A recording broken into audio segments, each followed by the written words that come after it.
Dalawang mahalagang kaganapan ang inabangan po ng sambayanang Pilipino ngayong araw. Ito'y patungkol po sa pamilya Duterte.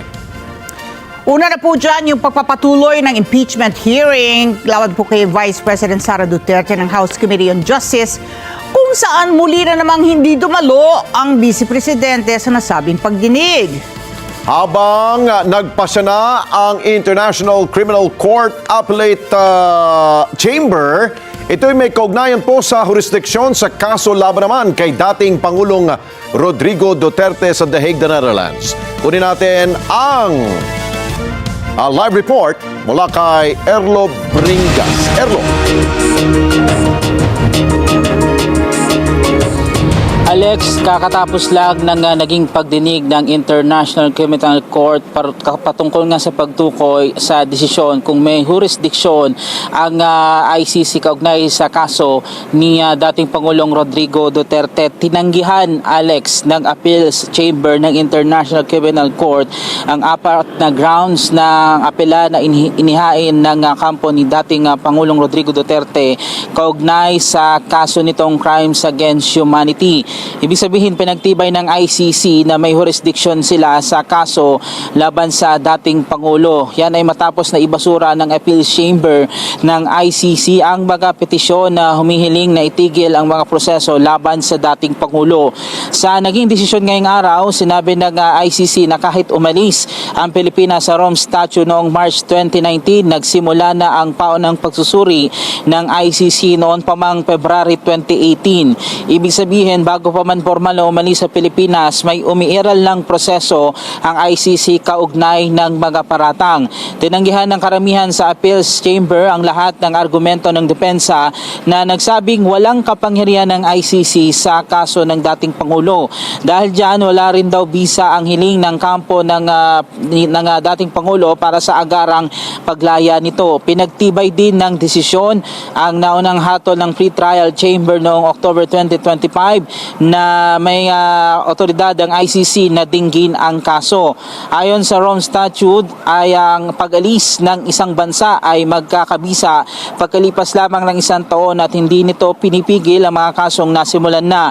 Ibig sabihin, tuloy pa rin ang investigasyon at pagdinig kahit umalis na ang isang bansa sa ICC. Samantala, inaasahan naman na ang susunod na desisyon ng Pre-Trial Chamber kung itutuloy na ba ang kaso sa full trial. Inaasahang ilalabas ito sa loob ng 60 araw matapos ang pagdinig sa confirmation of charges na natapos nito lamang February 27. Naharap si dating Pangulong Duterte sa 3 counts ng Crimes Against Humanity na kaugnay ng war on drugs nung siya ay alkalde pa ng Davao at nang maging Pangulo ng Pilipinas. Narito ang bahagi ng pagdinig kanina sa ICC. In situations of a state party's withdrawal from the statute, these provisions must also be assessed in light of Article 127,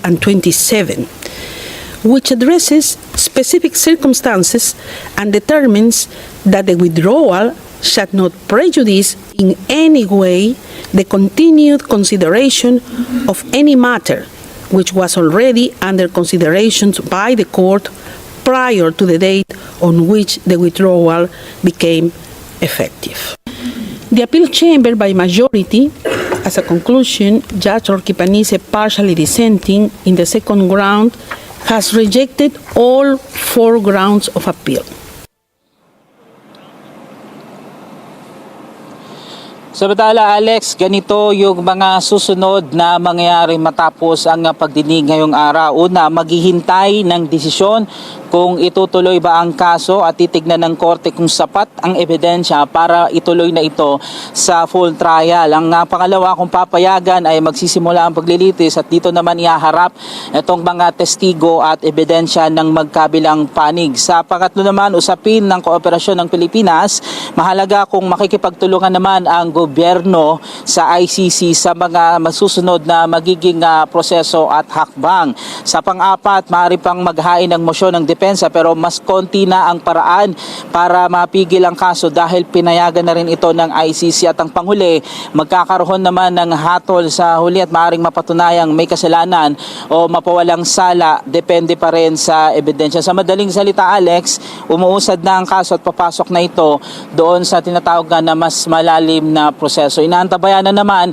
ang magiging susunod na hakbang ng kampo ni dating Pangulong Rodrigo Duterte. Alex. Okay, so maraming salamat sa iyo, Erlo Bringas, sa ulat na yan at inaantabayan na rin po natin ang magiging reaksyon mula naman to sa pamilya ni dating Pangulong Duterte. Ukol dito sa naging pagpapasya ng appellate chamber ng ICC. Thank you, Erlo.